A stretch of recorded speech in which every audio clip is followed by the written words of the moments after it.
herkesin evinde kaldığı, okulların ara verildiği, camilerin cemaatle namaz kılmaya ara verildiği bir dönemden geçiyoruz. Bu vesileyle Diyanet İşleri Başkanımız bize bir genelge gönderdi. Sosyal medya üzerinden ailelere yönelik, gençlere yönelik bir takım faaliyetler yapılmasını emreden bir genelge geldi. Biz de bu vesileyle değişik bir şey olsun dedik.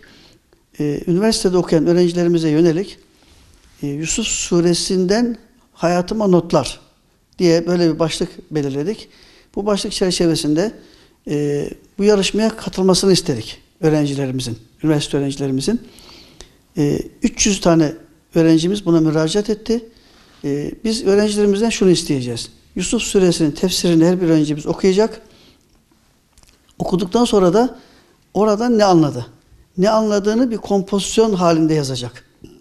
Bunu öğrencilerimizle hiçbir fiziki temas sağlamadan sosyal medya üzerinden gruplar oluşturduk. Her bir grupta 20-25 kişi var. Her bir grubun danışman hocası da bir kadın bir erkek hocamız var. Bu süreçte karşılaştıkları sorular, neler yapması gerektiğiyle ilgili kafalarına takılan herhangi bir şey olursa bunu soracaklar. Bunlar rehberlik edecek hocalarımız. Şu anda bu yarışmamız başladı. 300 öğrencimiz inşallah bunu okuyorlar. Yusuf Suresi'nin mesajlarını anlayacaklar ve bir de bunu yazacaklar. Niçin yazılmasını istedik?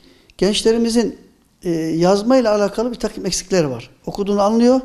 Özellikle sistemimiz böyle seçenekli cevaplar halinde olduğu için imtihanlarda burada öyle yapmayalım dedik. Okuduğunu anlasın ve kompozisyon haline getirsin. Bu şu anda devam ediyor. Bittikten sonra inşallah 1. 2. dereceleri ilan edeceğiz. Bu manada bunların hediyelerini takdim etmek için de bir hayır sahibimiz Malatya'da. Kendisine teşekkür ediyoruz. O da taahhütte bulundu. O hediyelerini verecek. Yarışma ayın 19'unda başladı. 11 Mayıs'ta teslim alıyoruz kompozisyonlarımızı.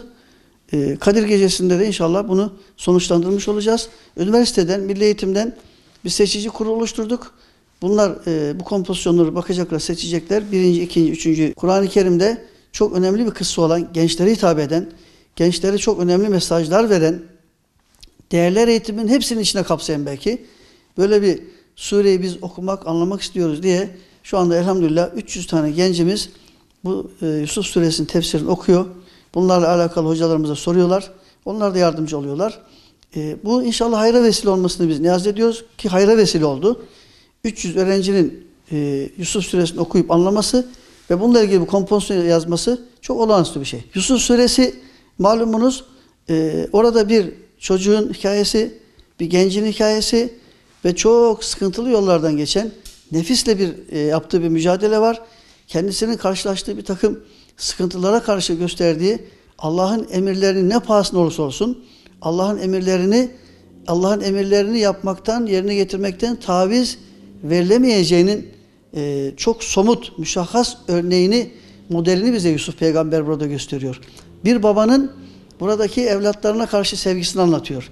Kardeşler arasındaki sevgiyi, bazen ufak bir rekabeti anlatıyor. Ama en önemlisi onun şu ifadesi çok çok çarpıcı.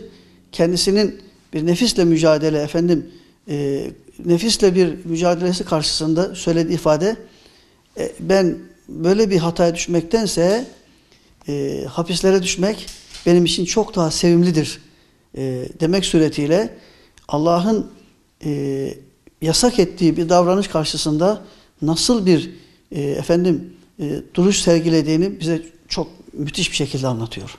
Yani Yusuf Peygamber bir gençti işte, yani çocukluğundan gençliğine kadar o hayat serüveninde o geçirdiği devreler bir gencin kendisine model alması gereken bir durum. Nefisle mücadele var. Bulunduğu ortamla ilgili, karşılaştığı sıkıntılarla ilgili nasıl bir tavır sergilediğini burada görüyoruz. Elbette ki bunu okuyan gençlerimiz Yusuf Peygamber'in şahsında Allah'ın emirlerine nasıl uyulması gerektiğini, Allah'ın yasaklarından nasıl sakınılması gerektiğini bir insan olarak Yusuf'un bunu nasıl yaptığını çok müşahhas şekilde görecek. Surenin içinde daha çok müthiş mesajlar var. Tevekkül var. Allah'a sığınma var. Ne isteyeceksen Allah'tan isteme var. Burada belki bir kariyer eğitimi var. Hepsi var bu surenin içinde. Gençlerimize herhalde Yusuf suresini okutup onu anlamasından daha güzel herhalde mesajı veremezdik diye ben düşünüyorum. Bu manada katılımın da böyle olmasından dolayı çok çok sevinçliyiz. Gençlerimizi ben bu manada tebrik ediyorum.